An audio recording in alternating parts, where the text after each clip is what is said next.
Suscríbete a nuestro canal TVC Play y activa las notificaciones. Bienvenidos a Foros HRN-TSI.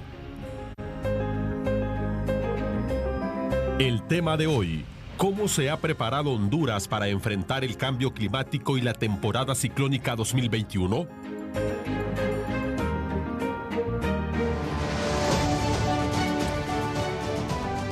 Buen día. Honduras es uno de los países más vulnerables a los fenómenos naturales que tienen su causa en el cambio climático. Nuestro país está en la línea de alto riesgo frente a los efectos del calentamiento global, que hasta ahora ha sido tratado como un punto secundario en la agenda nacional porque se han tomado con incredulidad los vaticinios acerca de su impacto. El borrador de un informe de la Organización de Naciones Unidas revela que el cambio climático va a alterar de forma dramática e irreversible la vida en la Tierra en los próximos 30 años. Espera un agravamiento desde la escasez de agua y la malnutrición hasta los éxodos y la extinción de especies, con un impacto devastador sobre el hombre y la naturaleza, independientemente si se logra una reducción de emisiones de gases de efecto invernadero.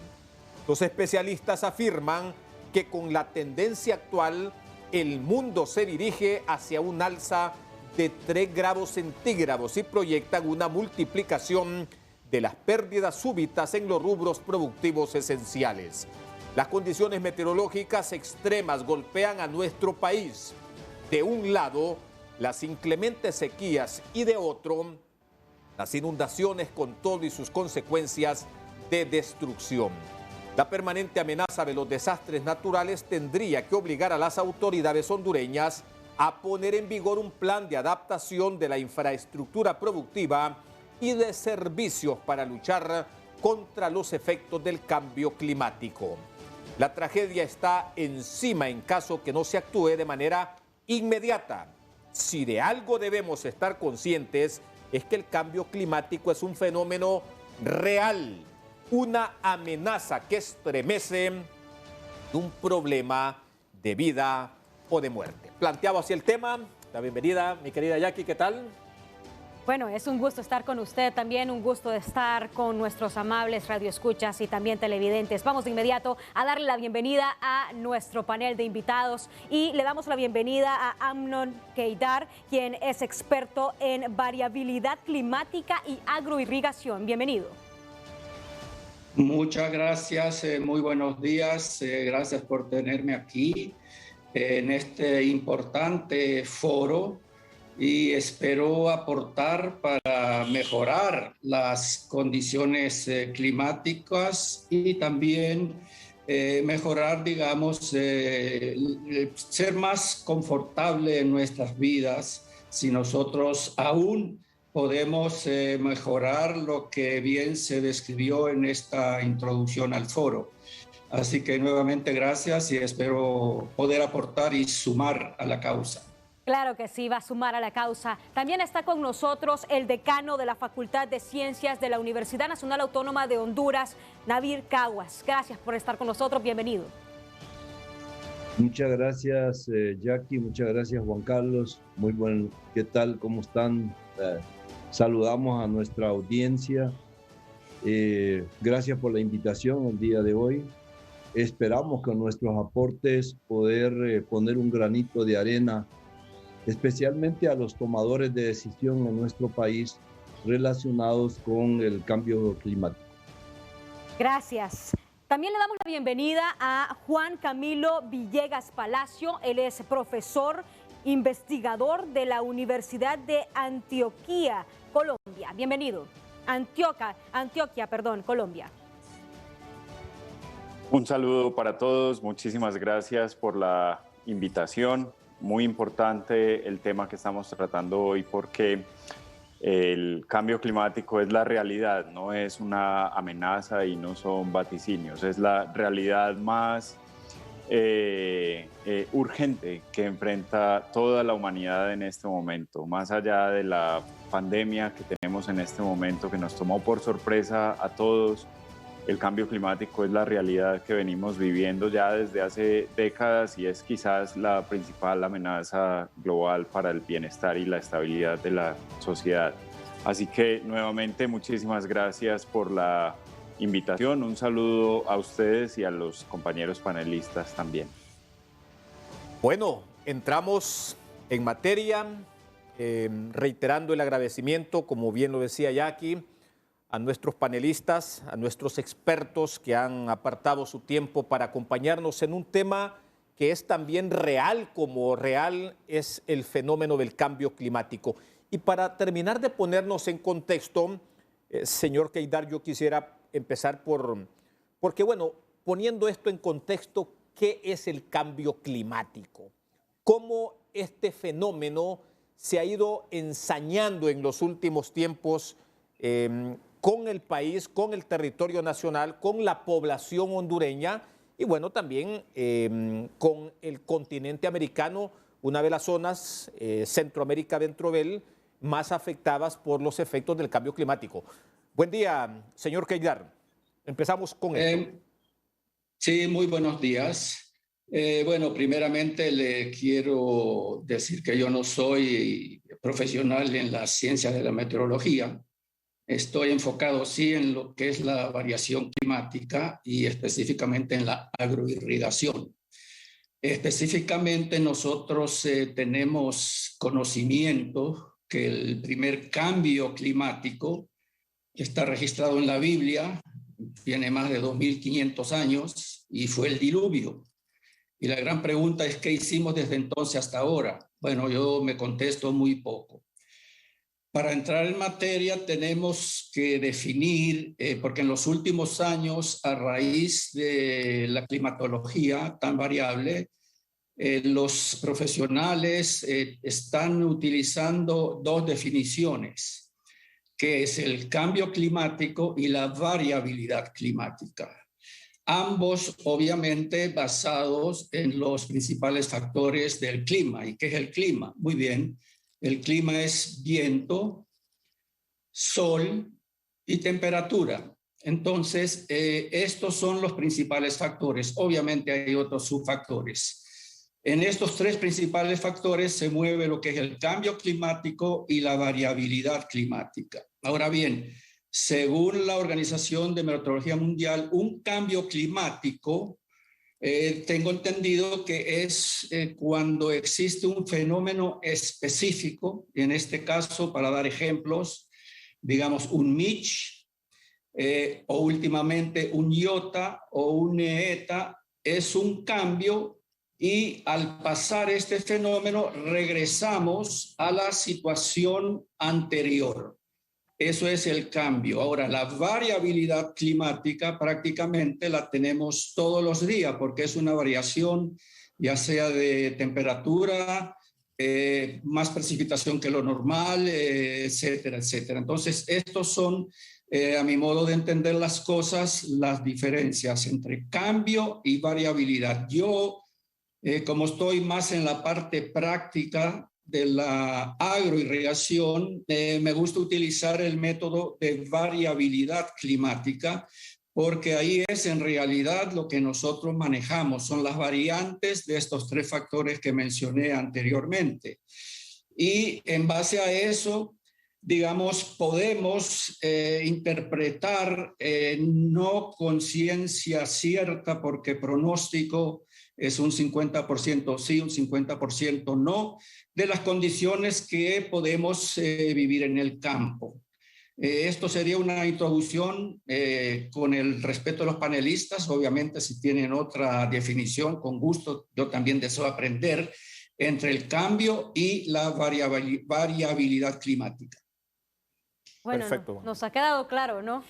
Cambio y variabilidad climática. Y mire que Honduras es considerada como la zona cero del cambio climático y hemos visto en los últimos meses cómo hemos sido golpeados con el huracán Eta y Iota. ¿Por qué somos tan vulnerables, doctor Nabil Caues?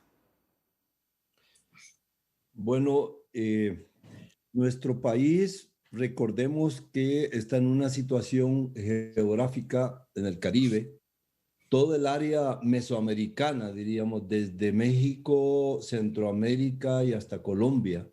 Estamos en una zona geográfica expuesta a los fenómenos atmosféricos en general, a todos ellos, inclusive yo diría a muchos fenómenos naturales que son amenazas naturales a nuestros países. Uno de ellos es los fenómenos atmosféricos. Por lo tanto, por ese lado no podemos hacer ningún cambio, no podemos hacer alguna diferencia, y son fenómenos que nos vienen todos los años. En algún momento en el pasado se hablaba de ciclos de 15, 10, 20 años. No, ahora estamos claros en que no hay ciclos. Cada año hay huracanes, cada año hay tormentas tropicales, cada año hay depresiones, cada año hay ondas tropicales que nos traen ciertos eventos, y esos eventos son normales, son naturales, y como un complemento a lo que habló nuestro amigo Kedar, son fenómenos que van a estar viniendo todos los años y que no nos van a desarrollar, no vamos a esperar ningún cambio con ellos. Sabemos, por ejemplo, que la época de huracanes en el Pacífico comienza el 15 de mayo, termina en noviembre. La época atlántica, que es la que más nos afecta a nosotros en nuestro país y en general casi todo el área baja de Mesoamérica, son los huracanes en el Atlántico, que comienzan el 1 de junio. Entonces, ese tipo son climas naturales. Y voy a poner un ejemplo más claro aquí en Honduras. Sabemos que en el centro y sur del país, por ejemplo, siempre las lluvias comienzan entre mayo y junio y terminan en octubre, y algún poco en noviembre. En la costa norte es un ciclo totalmente diferente. Entonces, ¿qué es lo que estamos diciendo con ello? Que el clima es lo que comúnmente se presenta en un país o en una región o en una localidad determinada y en un momento determinado, que eso es muy importante. Cuando yo decía en el centro y sur del país, y estoy hablando de mayo a noviembre. ¿Qué pasa cuando hablamos del cambio climático? El cambio climático es cuando eso se desvía de esa media, de ese promedio, si se quiere así. Y entonces tenemos efectos de fenómenos antes de la temporada o en lugares donde no los esperábamos, o tenemos efectos muy intensos con más frecuencia, o extremos, como los llama ahora el panel intergubernamental del cambio climático.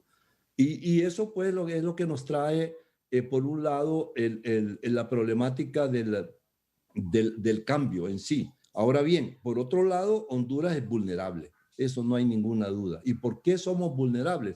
Aquí la vulnerabilidad nos pertenece. Nosotros somos vulnerables ante esas amenazas naturales.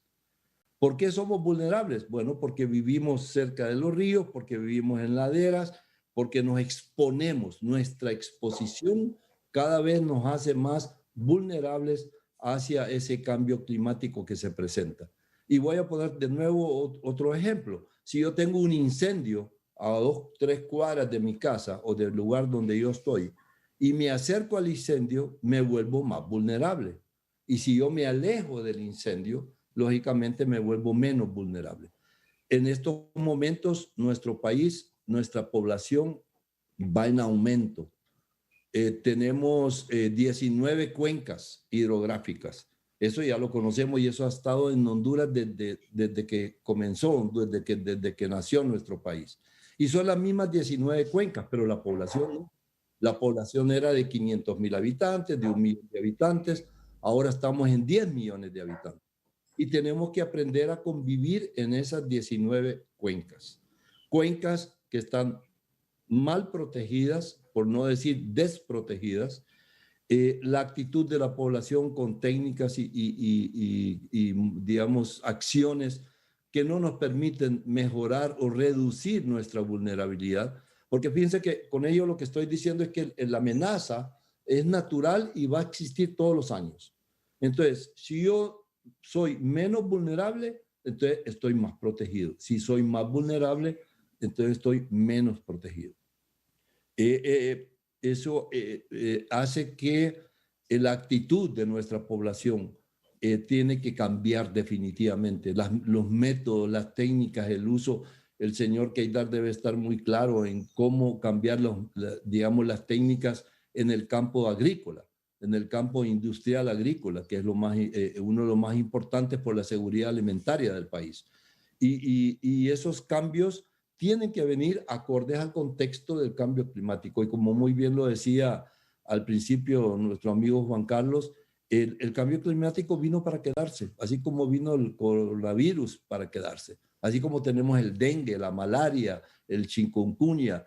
O sea, son pandemias o son epidemias que van a estar ahí toda la vida, y el cambio climático desgraciadamente existe, está, y no es un pronóstico ni es una predicción. Así es. Juan Camilo, ya pues no le pediríamos una definición de cambio climático, sino ¿por qué el cambio climático es un fenómeno real? ¿Por qué cuando decimos ya no es solamente una amenaza, sino también un problema de vida o muerte? ¿Por qué lo decimos? Muy bien, muchas gracias. Sí, yo quiero empezar respondiendo esa pregunta diciendo, reiterando lo que decía el panelista anterior, que el cambio climático, digamos, es un fenómeno natural en cierto sentido porque se manifiesta en modificaciones en el funcionamiento de la naturaleza. Como bien lo decía el primer panelista, cambios climáticos han estado documentados a lo largo de la historia de la Tierra. De hecho, la ciencia ha sido capaz de recuperar registros climáticos de cerca de 1 millón de años, o sea, un poco más de 800.000 años en núcleos de hielo extraídos de la Antártida, y nos hemos dado cuenta que, en efecto, el clima cambia cíclicamente durante la historia de la Tierra. Ustedes estarán familiarizados con, por ejemplo, las glaciaciones. Ha habido películas infantiles alrededor de las glaciaciones. Las glaciaciones son cambios climáticos naturales. Y cambios climáticos, digamos, comparables en términos de magnitud con el cambio climático actual. ¿Cuál es la diferencia principal entre los cambios anteriores y el cambio actual? Que los cambios anteriores han ocurrido en espacios de tiempo muy amplios, en espacios de tiempo de cientos de miles de años. Imagínense esto, o sea, el tiempo que toma el clima, por ejemplo, para calentarse a los niveles que tenemos hoy y que la circulación de los océanos y de la atmósfera se modifique a formas parecidas en las que tenemos hoy, toman un poco más de 100.000 años. El cambio climático actual lleva 200 años y está actuando a una velocidad altísima. No se debe, a diferencia de todos los cambios en el clima anterior, no se debe a variaciones naturales, por ejemplo, de la radiación que recibimos del Sol, a modificaciones naturales de los océanos, se debe única y exclusivamente a las actividades de los humanos, única y exclusivamente a nuestras actividades, es decir, es nuestra responsabilidad.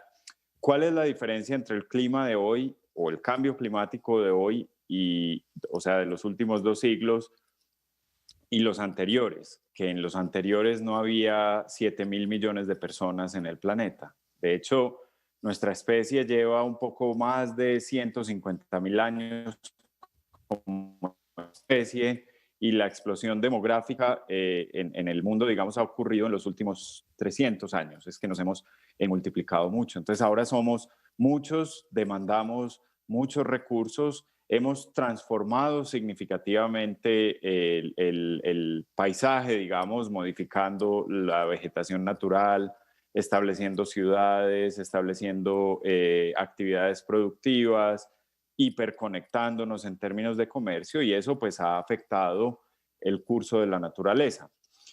Vale la pena aquí aclarar un concepto, y es que culturalmente y tradicionalmente hemos separado la humanidad de la naturaleza, pero yo quiero y creo que esa es la solución principal para enfrentar el cambio climático actual, es que hacemos parte de la naturaleza, la humanidad es parte de la naturaleza, y todo nuestro bienestar, todo lo que nos rodea, piensen ustedes, miren a su alrededor, todo depende del funcionamiento de la naturaleza. Por eso es que es importante enfrentar este problema ya.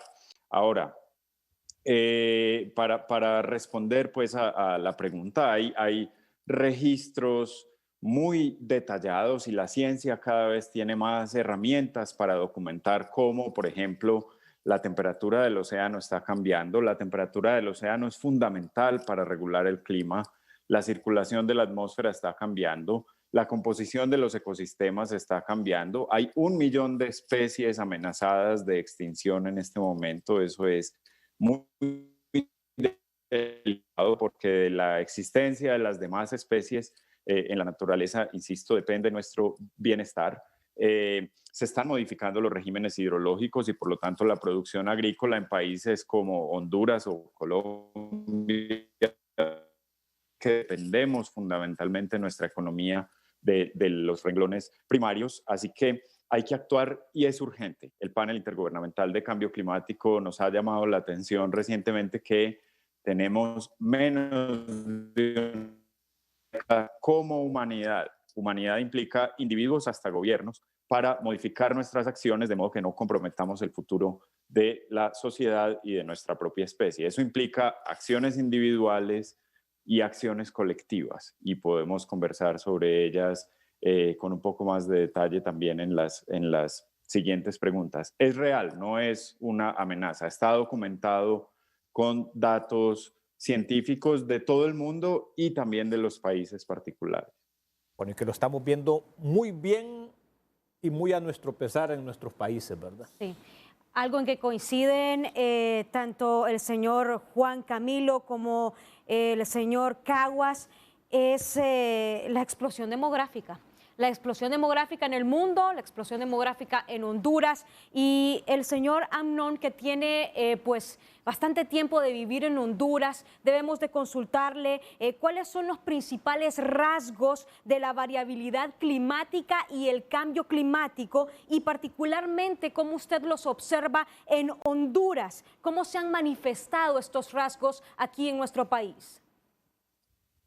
Bueno, digamos, los rasgos fundamentales, como todos los podemos observar, son los extremos, tanto de precipitación como sequía y también como temperatura. En nuestro país, como estamos en un país tropical, obviamente lo que más sentimos es la temperatura hacia arriba, es decir, hay más calor, pero en países del norte ocurre lo mismo con temperaturas de frío, es decir, están haciendo más fríos, hay heladas en mayo que nunca estuvieron en Estados Unidos, por ejemplo. Es decir, son rasgos visibles y como han dicho los panelistas anteriores, este es un problema que está y lo tenemos que resolver. Gracias a Dios, estamos en el 2021, tenemos las herramientas para minimizar los impactos, pero tenemos que ser creativos. También en Honduras se han hecho muchos estudios, se han escrito libros, 500 páginas, 1000 páginas, pero eso no llega al individuo. Y el ser humano desde que nace ya es un factor que está involucrado en el medio ambiente. Y, por ejemplo, desde que nace el chiquitito necesita, por decir, jabón. Bueno, hay que producir ese jabón. Ese jabón viene empacado. Ya el empaque ya es un problema. Es decir, desde que el ser humano nace está involucrado en el tema del medio ambiente y cuando menos educación tenemos, lamentablemente por falta de conocimiento, más afectamos. En Honduras, a mi modo de ver las cosas, hay que considerar factores principales, todos lo sabemos, prácticamente los que estamos aquí involucrados en el área, pero también así como hay textos, estudios, hay información que falta y eso da a la incertidumbre. Por ejemplo, sabemos que el principal consumidor o el principal cliente del agua es el agro. Luego le sigue la agroindustria, la industria y lo municipal. En algunos países el agro representa a veces hasta el 60% del uso del agua y la industria un 30%, municipal un 10%. Ese es un dato que aquí no lo tenemos. Entonces, si deseamos, o al menos yo no lo tengo, entonces si deseamos sacar con un plan nacional, tenemos que tener, digamos, factores que sí están y los podemos obtener. Ahora, en lo referente específicamente a la agricultura, yo creo que es uno de los más afectados, aunque no es el más afectado. Esto afecta a la salud, también afecta obviamente a la economía, pero en la agricultura, que es el motor que nos da de comer, y a raíz de que es el mayor consumidor, tenemos que mejorar la eficiencia del uso del agua, y existen las tecnologías. Y como yo siempre lo digo, Honduras no tiene problemas de agua. Honduras lo que tiene es falta de infraestructura para manejar el agua, porque un país donde tiene precipitaciones de 2.500 milímetros hacia arriba y el menor departamento recibe de 800 a 1.000 milímetros anuales, no tiene problemas de agua, tiene problemas de infraestructura. Y eso sí, lo vamos a platicar más adelante, son inversiones, digamos, considerables, y estamos todos involucrados. En este momento ya no es que voy a tratar una cuenca y la otra no, es decir, todos tenemos que estar involucrados, los seres humanos, desde que nacemos, y hoy ya no es un problema ni de departamento ni de país, sino que es en este caso mundial, y los programas tienen que definitivamente considerar todo, digamos, todo la geografía, es decir, los países enteros.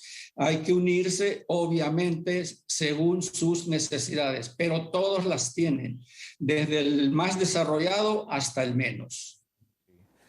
Bueno, interesante este último dato que nos aportaba el señor Keydar.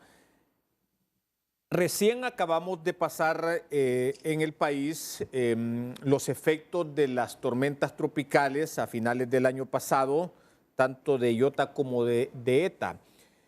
¿Será por eso, y esta pregunta es para el doctor Caguas, será por eso que tenemos en el territorio nacional zonas que son más vulnerables que otras? Y ya no solamente por el tema de los efectos, sino porque, bueno, por ejemplo, tuvimos un desastre como el que tuvimos en el Valle de Sula.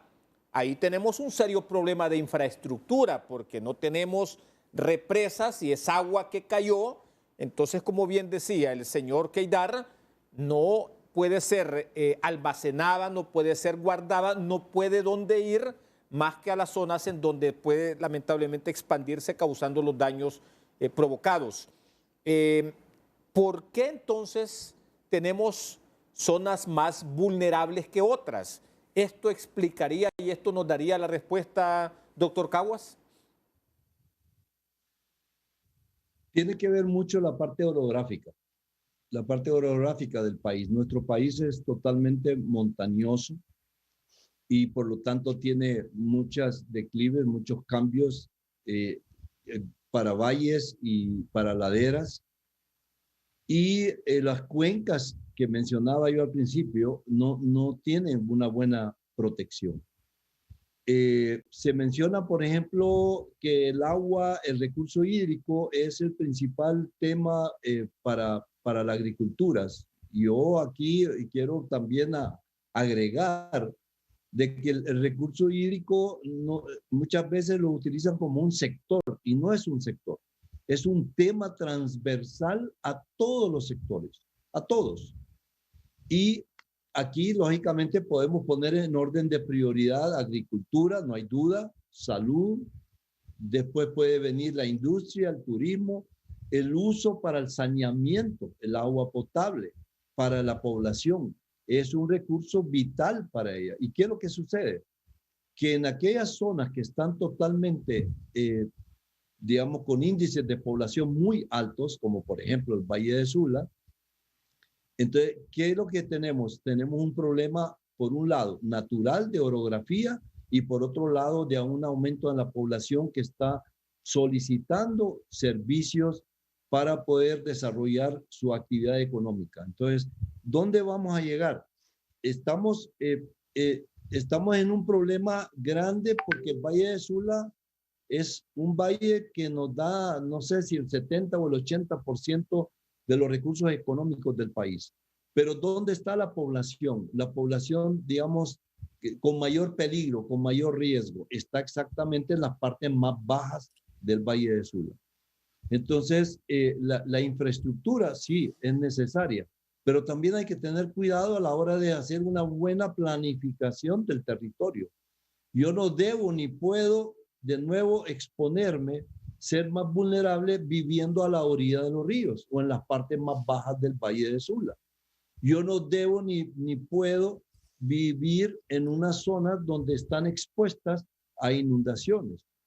Tenemos los canales secos, los famosos, el sector del canal seco también del país, que es el otro lado. O sea, el agua, el recurso hídrico es tan importante, es un tema para hablar un día entero. ¿Por qué? Porque tenemos los dos extremos relacionados con el agua. El extremo sequía y el extremo inundación. Y ambos son malos. Entonces tenemos que buscar un intermedio, buscar cómo desarrollar acciones que nos permitan utilizar y hacer una mejor gestión del recurso hídrico.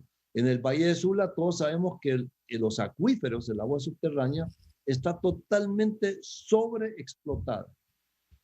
Cualquier persona que quiere abrir un pozo, lo abre en cualquier lado que quiera. Si es amigo del alcalde, pues le pide permiso al alcalde. Si no es amigo del alcalde, se va al SANA. Si el SANA no le responde, se puede ir al Ministerio del Ambiente. Y si el ambiente no le responde, pues simplemente abre el pozo y nadie le dice nada. Ese pozo puede estar con un cierto tiempo de uso contaminado.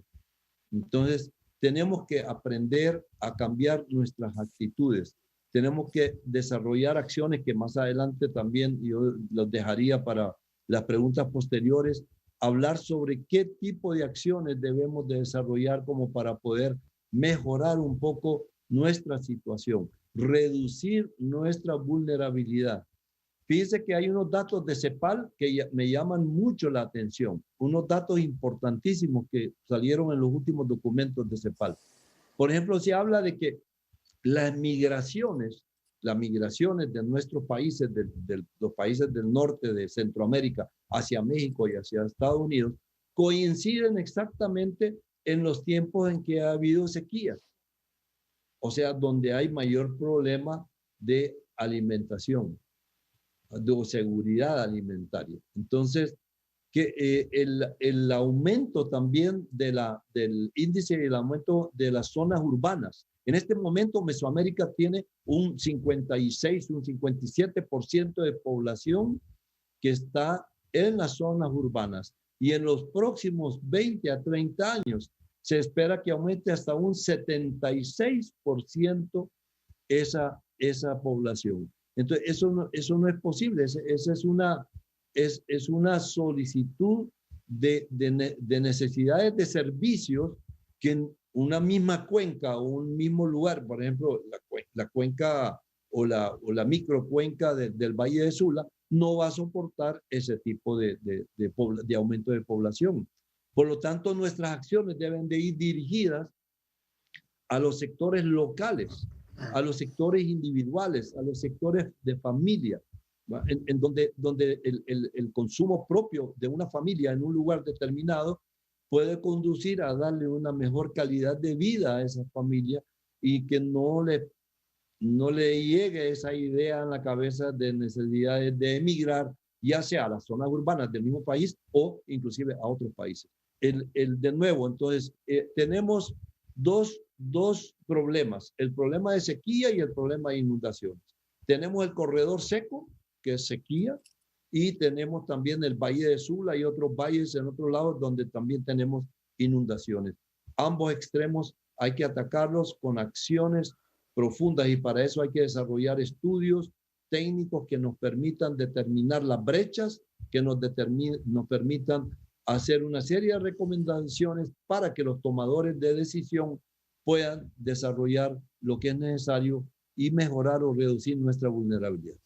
Perfecto. Ambos problemas en un solo país, imagínense. Y si hablamos de la región centroamericana, hemos visto que han sido más visibles los efectos del cambio climático, de la variabilidad del clima y la vulnerabilidad en Centroamérica, y se han visto más que en ninguna otra parte del continente. ¿Por qué pasa esto, señor Juan Camilo Villegas?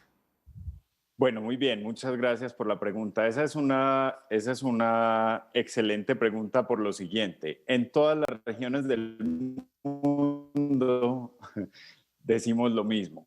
Aquí en Sudamérica también decimos, Sudamérica es la más afectada por el cambio climático. En Centroamérica dicen ustedes, Centroamérica es la más afectada por el cambio climático. En Norteamérica, fíjense la mega sequía que tienen en Norteamérica en este momento. Dicen, es el área más afectada por el cambio climático. Ayer salió un informe que dice que alerta sobre hambruna en Madagascar, que es en África, sobre el cambio climático. Toda la humanidad es muy vulnerable al cambio climático. Sin embargo, Centroamérica sí tiene una particularidad, y es que si uno mira en términos generales globales, las regiones, digamos, insulares, es decir, donde hay islas, son quizás de las regiones más expuestas al cambio climático.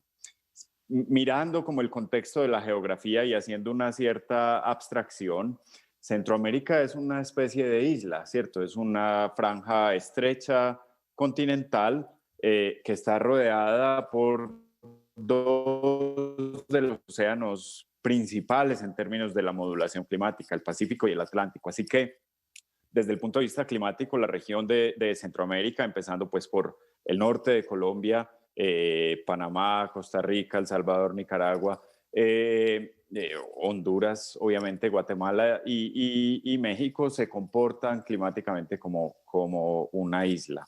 ¿Qué pasa en las regiones insulares? Primero, que no hay mucho a dónde migrar en términos de territorio, ¿cierto? Estamos, digamos, restringidos desde el punto de vista territorial. Segundo, hay una influencia directa de los dos océanos en este caso en términos de sus fenómenos de variabilidad. Entonces tenemos, como bien ya lo han señalado, las tormentas del Caribe que cada vez van siendo más frecuentes, intensas y van entrando más en el territorio. Por otro lado, en el Pacífico tenemos el fenómeno del Niño, que es importante también en términos de definir la variabilidad climática.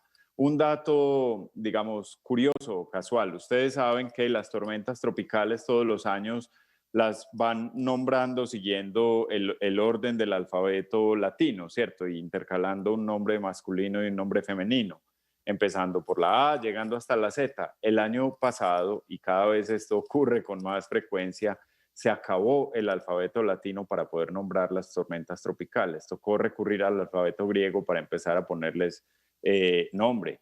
En Colombia fuimos también víctimas de Iota en la región insular de Colombia en el Caribe. Eso no había pasado nunca. Hay que adaptarse al cambio climático y eso se hace gestionando el territorio, como bien nos lo han mencionado. Interesante. Y bueno, don Amnón también es experto en agroirrigación. En efecto, está haciendo más calor que antes. En efecto, el sol es más fuerte. Y en la época de lluvias también las precipitaciones son ahora más abundantes. Pero como experto en agroirrigación, estamos necesitando ahora más recursos para enfrentar la sequía. Esta pregunta nos la va a responder después de este cambio, señor Keydar, y con nuestros invitados Juan Camilo Villegas y Nabil Cagua seguimos en este interesante foro aquí en HRN y TSI.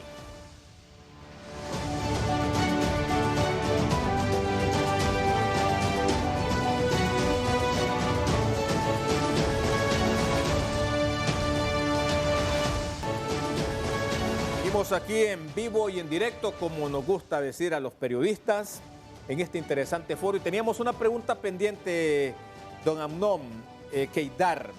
En efecto, está haciendo más calor que antes. En efecto, el sol está más fuerte y en temporada de lluvias las precipitaciones son ahora más abundantes. Usted como experto en agroirrigación, ¿estamos necesitando más frente a las sequías que se han vuelto más agudas, más graves, más mecanismos o dispositivos para enfrentar de esta forma los efectos del cambio climático?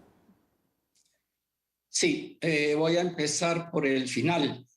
Necesitamos definitivamente hacer uso de tecnologías que están disponibles. Esa es la suerte.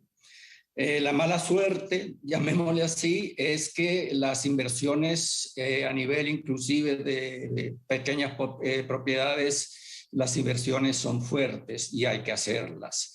Definitivamente, cuando está haciendo más calor, obviamente, y lo sentimos, la planta es un ser vivo, y como el ser humano, cuando hay más temperatura, el ser humano transpira, suda más, la planta lo mismo. Cuando hay más calor, transpira más y el suelo evapora más, lo que le llamamos la evapotranspiración. Y este consumo en época de verano, cuando hay deficiencia, lo tenemos que aplicar o a través de la lluvia o a través de metodologías artificiales que se llaman riego. En nuestro, digamos, entorno en la agricultura, nosotros ahora tenemos que manejar el agua. No es solo regar o no es solo drenar, tenemos que hacer un manejo del agua, lo cual implica tener un sistema de riego eficiente cuando las precipitaciones no existen para poder suplir esta agua en forma artificial, y cuando tenemos exceso de agua tenemos que tener un sistema de drenaje para que drene este agua. Como lo dijo el doctor Nabil, ambos extremos son peligrosos, es decir, una sequía induce a la planta que se marchite y una inundación tenemos el mismo resultado, solo que en vez de marchitarse se pudren las raíces, hay pudrición de raíces por exceso de agua. Es decir, dentro del suelo tenemos que manejar un nivel de humedad apropiado para que las raíces se desarrollen en su máximo potencial. A esto nosotros le llamamos capacidad de campo, pero es un nivel de humedad, digamos, donde el 50% de los laberintos libres que tiene el suelo tienen agua y el otro 50% más o menos tienen aire. Es fácil decirlo y es muy difícil conseguirlo, porque si bien la mayoría, por no decir todos, pero la mayoría que cuentan con sistemas de riego y no tienen una buena capacitación, hacen una gran inversión para mojar y no regar. Y hay una gran diferencia entre mojar y regar. También, digamos, basándonos en las palabras que dijo Nabil, que son muy ciertas, aquí tenemos una ley de agua muy buena. Lamentablemente no la manejamos como debe ser o no la aplicamos como debe ser. Pero ahí en esa ley de agua tenemos todo lo relacionado al manejo del agua, a perforación de pozos, al uso del agua, hay permisos que se requieren ambientales, etcétera. Pero lamentablemente no cumplimos esa ley. Es decir, las herramientas están, pero faltan aplicarlas. Y regresando a su pregunta, sí, definitivamente tenemos más calor. En lo referente a las precipitaciones, probablemente la acumulación anual en cantidad es la misma, pero los fenómenos son diferentes. Es decir, si antes en época de lluvia, digamos, recibíamos 4 pulgadas en una semana, es decir, prácticamente todos los días llovía un poquito, ahora hay fenómenos que recibimos a veces 5 pulgadas en menos de 12 horas. Y es ahí donde viene la afectación, tanto en suelo, ahí se producen las inundaciones, etcétera. Es decir, necesitamos cambiar el chip ya a mi modo de ver las cosas, ya en lo relacionado a riego, ya no debemos andar regando por inundación, porque es el sistema menos eficiente. Tenemos tecnologías de riego por goteo, riego enterrado, en fin, del mismo goteo. Hay mucha tecnología y esto definitivamente, si no la adoptamos cada año que pasa, nuestra situación va a ser muchísimo más problemática en el agro. Bueno, y es que hemos visto también cómo en los últimos meses Honduras fue duramente golpeada con ETA y Iota en la zona norte del país, más golpeados aún. A paso lento han reconstruido los bordos en la zona norte del país y miren que son bordos que han sido reconstruidos, que los mismos no van a poder pues soportar el paso de un huracán. Así lo están confirmando las autoridades de la Comisión para el Control de Inundaciones en el Valle de Sula. A 7 meses del desastre, el Valle de Sula continúa vulnerable. Los bordos siguen representando un peligro para los habitantes que viven cerca de los caudales del río Chamelecón y el Ulúa. Ayer por la tarde estábamos con el temor de que se siguiera lloviendo y se llenaran los ríos y tendríamos que salir de nuevo, ¿verdad? A veces, más bien, hoy estamos con el miedo porque podemos pensar de que no nos va a dar tiempo para salir, que de repente podemos estar ya con el agua en el cuello. Las manifestaciones son repetitivas por las personas que viven en las zonas vulnerables. No solo queremos la reconstrucción del bordo, queremos igual un enchapado de piedra, para que sea de mayor contención, de protección hacia el bordo que es protegido de tierra. Eso es lo que pedimos. Y realmente, vuelvo y repito, somos humanos. En Choloma aún hay sectores donde los bordos no han sido reparados, al igual que en La Lima y el Progreso Lloro, causando terror en sus habitantes con cada tormenta que cae. Esperamos que sea pronto la reparación de ese bordo, porque usted sabe que ya vienen las eras ciclónicas de los huracanes, las tormentas. Entonces nosotros esperamos de que lo terminen rápido. Sin embargo, las autoridades de la Comisión para la Protección del Valle de Sula han dicho que solo falta por reconstruir 20 kilómetros de bordo de los 80 destruidos por el paso de las tormentas tropicales ETA y Iota. Estamos hablando de 59 kilómetros. De 80 kilómetros, 59 kilómetros. Los restantes, faltan como 20 kilómetros. Los restantes, ¿cuándo va a estar ya reparado? Ya se están iniciando los trabajos. Eso se espera que esté concluyéndose a mediados de julio. El ministro Leonel Ayala aseguró que estos bordos no fueron construidos para soportar un huracán. Los bordos no van a poder detener la precipitación climática de un huracán. Eso tenemos que estar claros. Los bordos son para crecidas normales. Sin embargo, las últimas tormentas han puesto al descubierto lo frágil que han quedado los bordos, donde se han formado grietas. Está viendo el peligro que tenemos nosotros acá del bordo que está roto y él en vez de gastar esos dineros en otras cosas que no le benefician, pues los voy a tomar para gastarlos ahí en el bordo, en mandar hacia el bordo. El presidente de la Comisión para la Protección del Valle de Sula, Leonel Ayala, aseguró que se está trabajando en tiempo y forma para darle una respuesta inmediata a la población y que los 20 kilómetros de bordo que falta por construir estarán listos a mediados de julio. Bueno, gracias a José Luis Herrera de Noticieros Hoy Mismo. Y preocupa que las mismas autoridades estén certificando que los bordos que están construyendo no van a poder aguantar un nuevo huracán, más porque ya se vienen las lluvias. ¿Qué va a pasar si las autoridades de gobierno, doctor Nabil Caguas, no reconstruyen a su totalidad estos bordos? Y aquí no hablamos solo de reconstruir a su totalidad, sino que hablamos de reconstrucción con calidad. Sí, en realidad es un problema grande, es una pregunta del millón, como decimos. Mire, yo quisiera, para comenzar dando respuesta a este tema, hablar de la ley de contratación del Estado. Mire, la ley de contratación del Estado es una ley ya obsoleta. Es una ley que no está acorde a la realidad en este momento.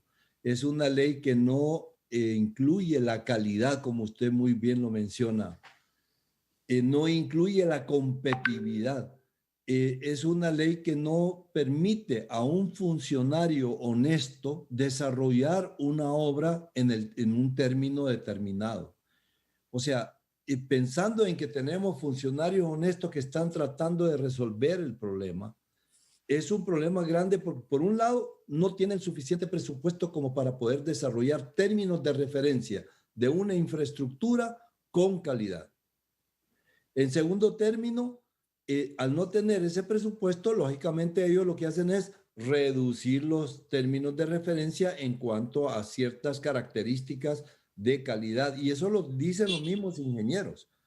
Entonces, y además vienen otro tipo yo diría, de elementos que perturban todo ese tipo de acciones. Una licitación no puede ser desarrollada en corto tiempo, a corto plazo. Y este es un problema a corto plazo. Entonces, ¿cómo lo vamos a desarrollar? Como siempre lo hemos hecho, tapando baches. Ahorita voy a arreglar, ahorita voy a quitar el sedimento que está acumulado en un canal, que reduce el volumen de la capacidad de poder llevar el agua hacia un sector que no me permita la inundación, etcétera. Pero ¿con qué lo estoy haciendo también? Lo estoy haciendo con la misma arena que el río tiene. O sea, no se hacen los estudios de granulación necesarios como para poder hacer una compactación de las paredes de esos canales y esos bordos con el fin de que no se vayan a arruinar por una tormenta pequeña como cualquiera de las que puedan venir en esta temporada de época lluviosa. La época lluviosa ya estamos en ella. Recordemos que en nuestro país hay dos segmentos, dos tipos de periodos de lluvia y de sequedad. El centro-sur solo tiene un ciclo, mientras que el norte, toda la costa norte, tiene dos ciclos y dos ciclos con peligro de que se reduzcan a uno solo. El IPCC ha sido muy claro en eso, ¿verdad? En sus últimas determinaciones. Estamos en la zona nuestra, estamos con aumentos de temperatura hasta de 3.7 grados centígrados en algunas zonas y una reducción de la precipitación del 8%. ¿Qué significa eso? Que vamos a tener mayores problemas en cuanto a sequía, pero cuando nos viene un evento extremo como el que estamos mencionando, como ETA y IOTA, pues lógicamente la destrucción es total. No estamos preparados para eso. Nuestros canales o los bordos siguen teniendo los mismos problemas. No deberíamos de hablar de reconstrucción, deberíamos de hablar de transformación. Deberíamos también de tener claro que la población que vive cerca o alrededor de esos bordos está con una alta vulnerabilidad, que van a seguir teniendo los mismos problemas. No quiero ser alarmista ni me gusta hacerlo, pero esa es la realidad. Esa es la realidad. Y si yo no conozco el contexto, el lugar donde yo vivo, donde yo convivo con mis vecinos, no conozco mis fortalezas, no conozco mis debilidades como para poder atacar o reducir los efectos negativos de un fenómeno de este tipo, estoy mal. Estoy mal y necesito la ayuda del gobierno, no hay ninguna duda. Pero el gobierno también debe de desarrollar una planificación a mediano y largo plazo. Esos bordos que se están presentando ahorita en este momento, no es posible que estén ahí, están utilizando la misma arena del mismo río. ¿Qué es lo que sucede cuando vienen las aguas? Fácilmente las van a llevar de nuevo. Esas grietas facilitos se las van a llevar y vamos a volver a tener los mismos problemas. ¿Por qué? Porque el Valle de Sula tiene zonas muy bajas y en esas zonas bajas utilicémoslas para lo que son buenas. Hay muchas cosas que se pueden hacer ahí que sean positivas para el Valle de Sula, para toda la costa norte del país. Pero no permitamos mayor población, no permitamos mayor, digamos, actividades que lleven a la destrucción de esa zona. Ahora, por otro lado, sí, tenemos muchas obras de infraestructura que se pueden hacer. que vienen con estudios. Vamos a hablar de eso un poquito más adelante. Y son obras que son necesarias y que pueden regular de alguna manera el flujo de agua que pasa por ahí. Perfecto, don Nabil. Ya vamos a tener todavía un poco más de tiempo para profundizar sobre esto. El índice de riesgo climático, ustedes como expertos nos han advertido que las condiciones de vulnerabilidad han empeorado, se han agravado, que somos más propensos a los desastres provocados por los huracanes, provocados por las tormentas, provocadas por el cambio climático. Doctor Villegas Palacio, desde los planes de contingencia y retomando un poco el abordaje hecho con don Nabil, ¿cómo se deben abordar los efectos del cambio climático? ¿Cómo se deben abordar desde los planes de contingencia los desastres provocados por los fenómenos naturales como los huracanes y las tormentas? Aquí nosotros utilizamos una palabra, un término. Seguramente no es tapando baches, ¿verdad? Los baches son esos hoyos en las carreteras, en el pavimento de las carreteras, que seguramente tendrá por allá en Colombia, aunque obviamente menos que acá. No son menos. Realmente esa es una muy buena observación, porque nuestros países tienen la dificultad que todo el tiempo estamos haciendo gestión tapando huecos. Entonces llega el hueco, medio tapamos, ni siquiera tapamos bien, sino que medio tapamos, llega el siguiente hueco y así vamos creciendo una bola de nieve tremenda. Pero para ser concreto en la respuesta a la pregunta, digamos, la gestión de riesgo tiene 3 maneras de enfrentar el riesgo, o digamos, los riesgos tienen 3 componentes. Entonces, el primero es la amenaza, es decir, la ocurrencia de los eventos. ¿Tenemos manera de gestionar eso? ¿Tenemos manera de, digamos, prevenir que ocurran huracanes? No, ya muy tarde. El cambio climático es real, existe y es una realidad que no podemos evitar. Entonces, ese no lo podemos frenar. El siguiente es la exposición. Estamos en capacidad de disminuir nuestra exposición a ese evento extremo, ¿sí o no? Sí, claro, a partir del ordenamiento territorial, donde construimos, donde hacemos nuestras ciudades, donde tenemos nuestra infraestructura.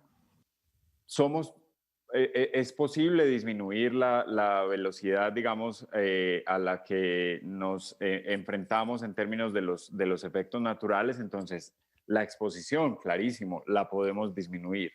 Y la tercera manera de gestionar es a través de la capacidad de adaptación. ¿Cómo nos podemos adaptar a los impactos de estos eventos naturales? Ahí es donde están obras de infraestructura como los diques que hemos estado discutiendo ahorita, como infraestructura de protección, como infraestructura de almacenamiento de agua.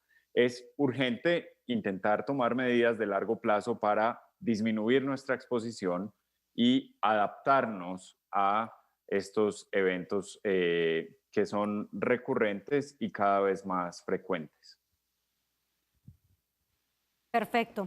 Con esto nos vamos a una pausa. Estamos abordando este importante tema, el tema de cómo se ha preparado Honduras para enfrentar el cambio climático y la temporada ciclónica 2021. Ya regresamos.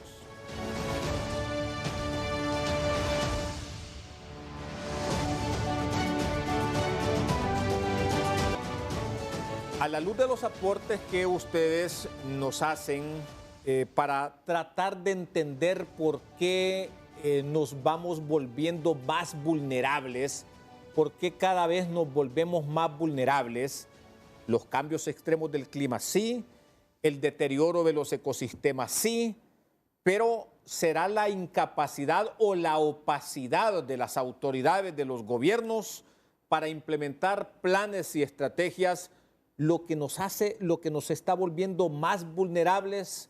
Y esta pregunta es para el doctor Keydar.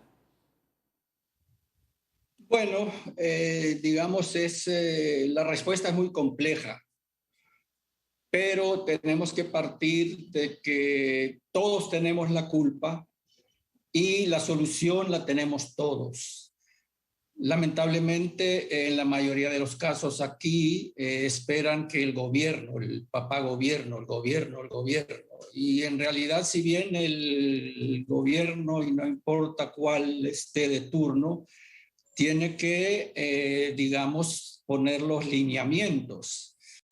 Pero desde el punto de vista individual, ir a sembrar un arbolito no depende del gobierno, o comportarme dentro del conjunto como debo sin contaminar más de lo que ya estamos contaminando. Ahora bien, digamos, para solucionar el problema, primero, como ya dijeron todos los panelistas, tenemos que reconocer que el problema está y vino para quedarse. De tal manera, en este momento ya no depende de aquel productor que está con una pala sembrando una tarea o de aquel productor que tiene 1000 manzanas. Es decir, depende de todos nosotros, y todos nosotros tenemos que involucrarnos, tanto en el campo, en la ciudad, industria, etcétera. Mientras no hagamos esto, no va a haber programa nacional que tenga éxito. Los problemas los sabemos todos. Digamos, tenemos que reforestar, tenemos que hacer los embalses, tenemos que desasolvar y tenemos. Pero obviamente la directriz la tiene que dar el gobierno, el Estado, perdón. Si ahí hay suficiente conocimientos, ahí sí no tengo yo ideas, porque depende de las personas que están a cargo de estos temas. Pero dentro de cada factor, como mencioné anteriormente, digamos, si hablamos de reforestación, tiene que ser una reforestación inteligente. Ya pasamos a la historia de andar reforestando con pino. Eso fue hace 100 años. ¿Y a qué me refiero? Una reforestación inteligente, que cada cuenca hay que seleccionar su especie para que sea una cosechadora de agua y no una especie que no aporta nada, y en algunos casos ni siquiera aporta, sino que extrae lo poco que hay. Este es solo un ejemplo. En resumen, sí, se tiene que hacer un plan nacional, como lo dijo Nabil. Ya no tenemos que andar parchando, porque cada parche de esto son miles de millones de dólares que no sirven para nada. Es decir, tenemos un cáncer y lo queremos curar con una pastillita. Eso ya no podemos. Digamos, sí, el problema está, y lamentablemente, como lo que se hace es muy poco, cada día que pasa se agrava más por los factores que ya los panelistas han mencionado. En resumen, sí, hay que hacer un plan nación, dentro del cual se tienen que incorporar los principales factores, como he mencionado anteriormente, y tiene que ser definitivamente a corto, mediano y largo plazo. Y el que más me preocupa es a corto plazo, porque en este momento estamos completamente vulnerables.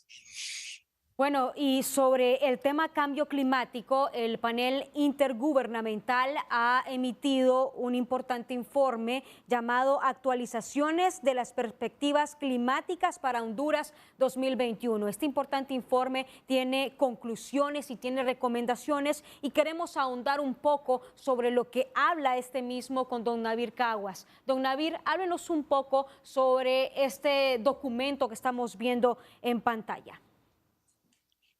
Tal vez antes de tocar el documento que muy bien fue analizado por Senaos y emitido hace poco, es bueno recordar lo que usted mismo decía, que en el caso del panel intergubernamental del cambio climático, nos están hablando de aumentos de temperatura cercanos a los 3 grados aquí en algunas zonas de nuestro país. Nos están hablando de una reducción inclusive de un 8% en cuanto a las precipitaciones, en forma promedio, lógicamente. Hay que recordar que el área mesoamericana solo emite el 3.7% de gases de efecto invernadero a nivel latinoamericano. Y a nivel mundial solo es el 0.3% que nosotros emitimos de gases de efecto invernadero.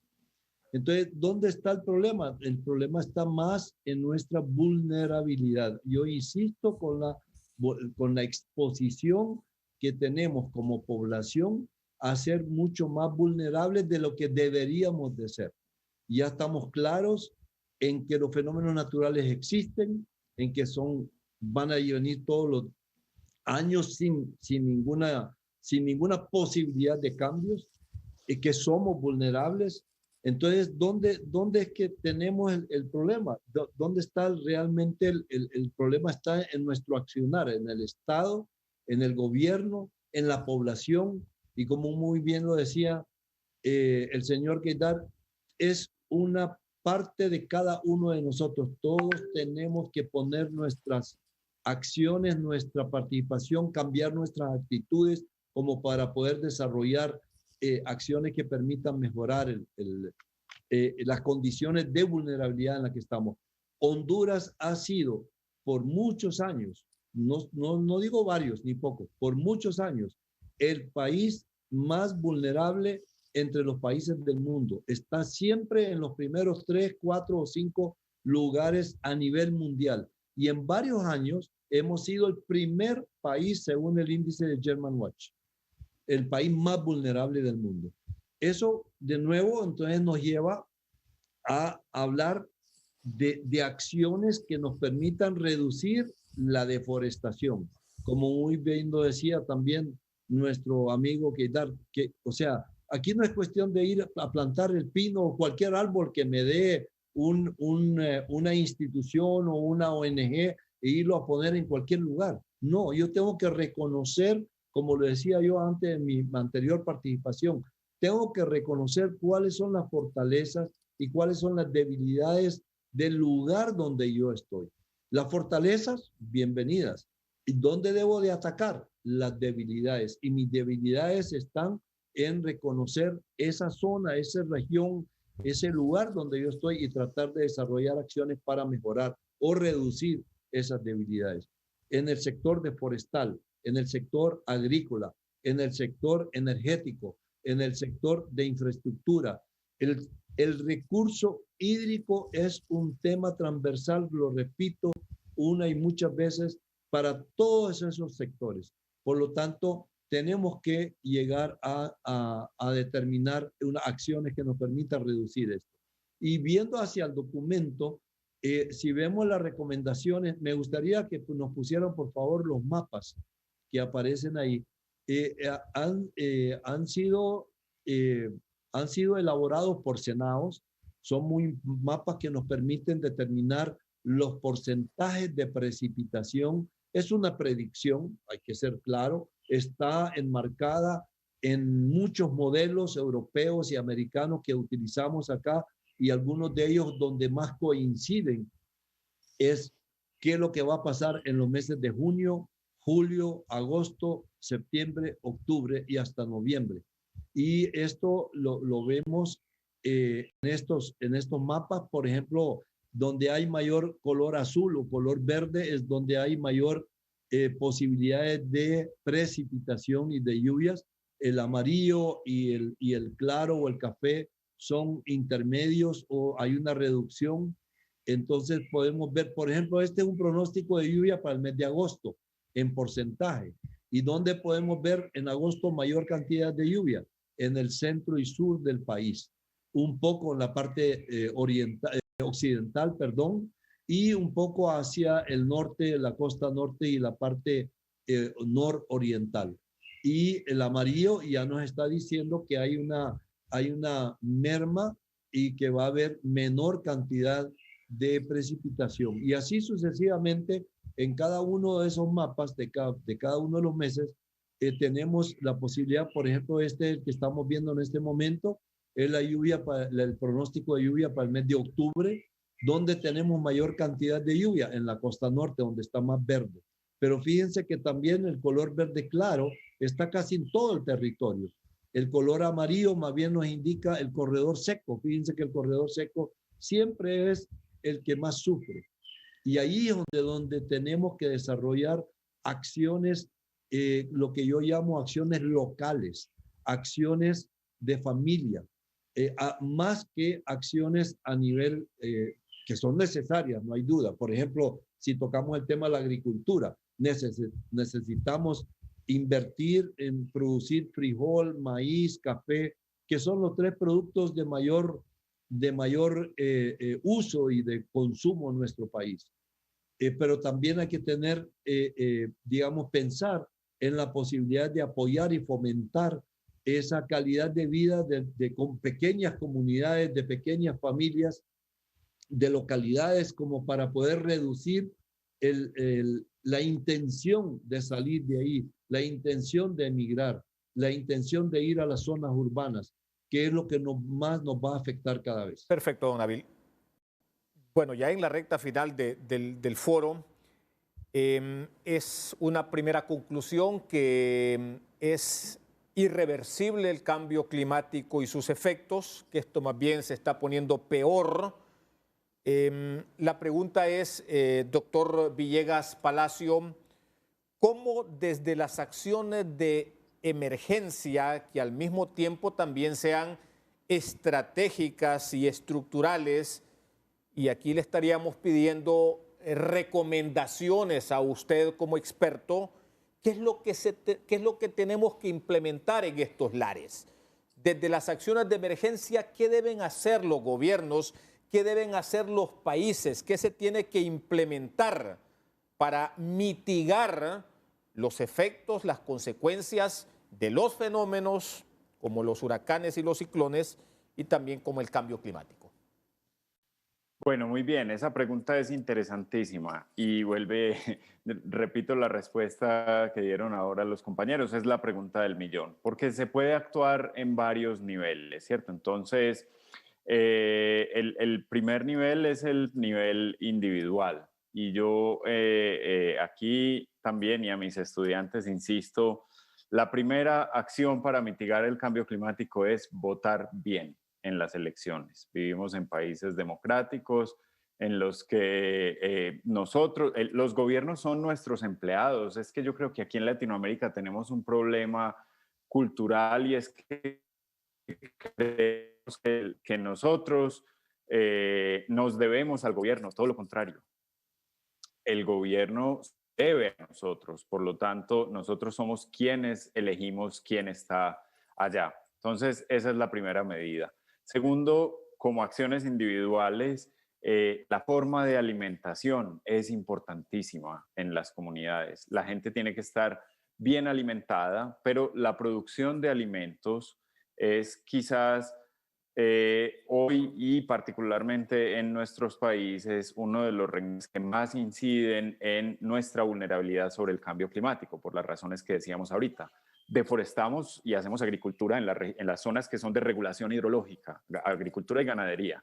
Entonces, deforestar, digamos, hasta las cabeceras de las cuencas hace que cuando hay eventos extremos, bien sea de precipitaciones muy intensas, eso produce avalanchas, avenidas torrenciales, inundaciones, o también cuando hay sequías, el suelo se queda sin reserva de agua para que haya agua en las corrientes y en el suelo para que podamos hacer bien agricultura. Entonces, gestionar el territorio en términos locales, considerando los ecosistemas y el agua como eje conductor del ordenamiento territorial es fundamental en este momento. La producción económica y la producción agrícola en este momento depende de la disponibilidad de agua y la disponibilidad de agua es fundamentalmente la consecuencia de gestionar bien los territorios.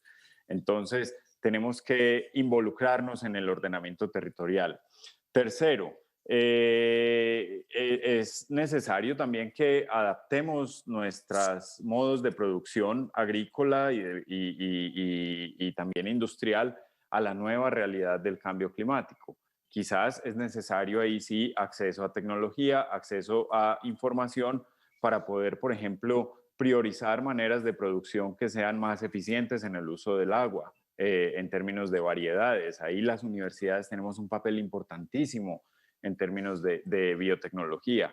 El café en Honduras y en Colombia son un renglón muy importante de la economía. Hace poco salió un estudio de la Asociación Americana de Geofísica que cuantifica los impactos del cambio climático sobre la producción cafetera en Colombia. Hay que hacer algo en términos de los modos de producción que tenemos. Tercero, y lo han mencionado, o cuarto, ya no sé en qué número voy, lo han mencionado varias veces, adaptación basada en ecosistemas. Tenemos que hacer que los ecosistemas de nuestros territorios y de nuestras cuencas hidrográficas sean nuestros aliados. No se trata de reforestar, insisto, eso es muy importante, lo hemos dicho todos. Se trata de restaurar los ecosistemas que proveen la regulación del clima y la regulación hidrológica. Y por último, creo yo que esto es una demanda que necesitamos hacer a nuestros gobiernos en todos nuestros países latinoamericanos: acceso a la información, acceso a la educación. Una comunidad informada y educada toma mejores decisiones. Una comunidad o una sociedad educada e informada exige de manera más eficiente a los gobiernos y está mejor preparada incluso para negociaciones internacionales. Es que hay negociaciones internacionales sobre cambio climático en la que nuestros países, digamos, vulnerables y entre comillas, yo pongo eso muy entre comillas, víctimas del cambio climático, podemos demandar de los países industrializados ayuda para enfrentar nuestra vulnerabilidad. Por eso se logra con educación y con información. Vamos a ir a una pausa, regresamos a la recta final de Foros HRN-TSI. ¿Cómo se ha preparado Honduras para enfrentar el cambio climático y la temporada ciclónica 2021? Vamos a la pausa y volvemos.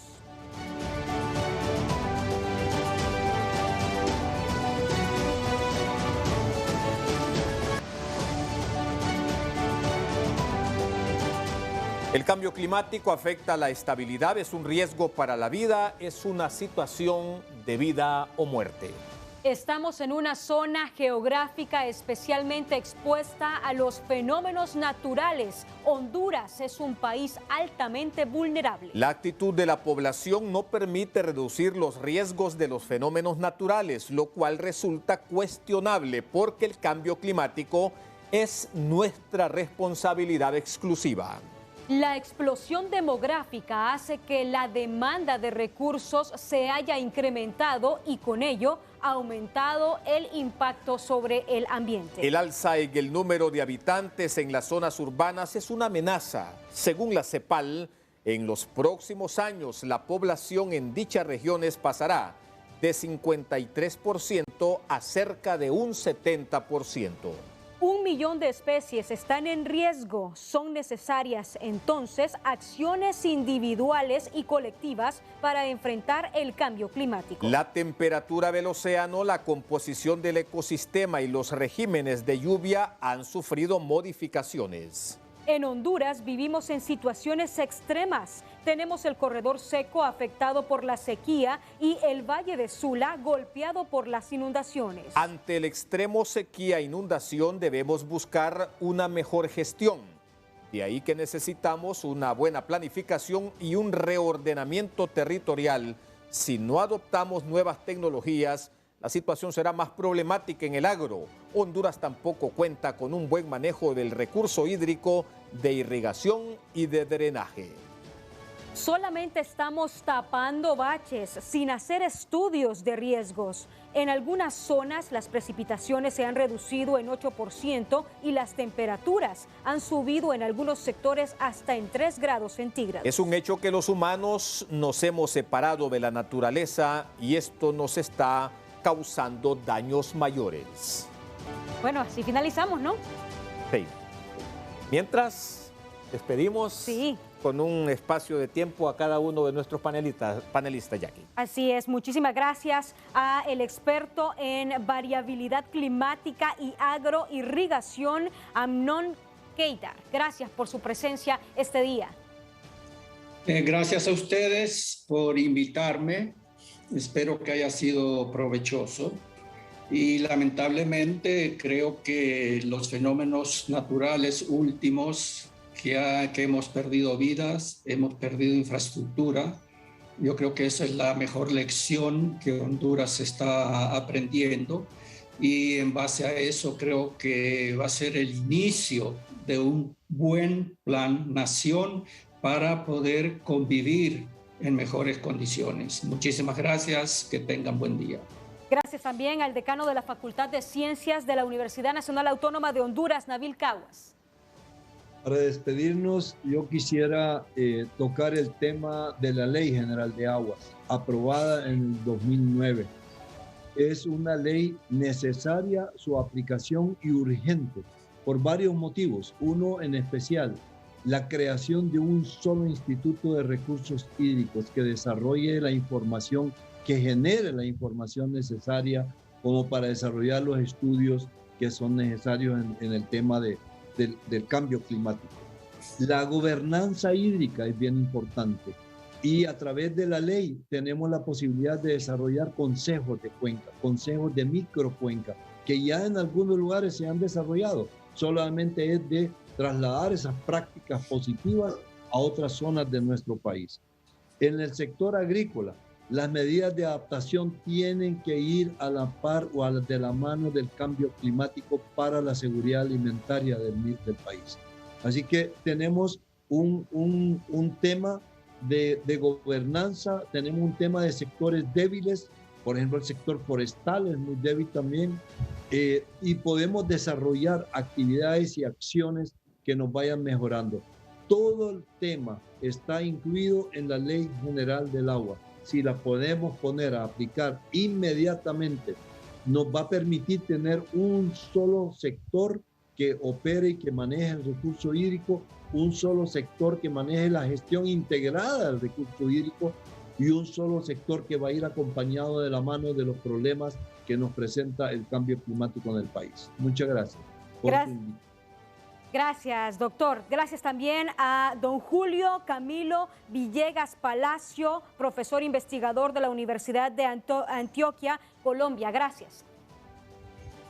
Muchísimas gracias a ustedes por la invitación. Mi reflexión final sería: el cambio climático es la urgencia fundamental de la humanidad actual y particularmente importante en las próximas décadas. Así que los esfuerzos sociales, políticos, económicos de nuestros países deben estar orientados hacia la gestión de los ecosistemas, hacia la gestión de los recursos hídricos para enfrentar este problema.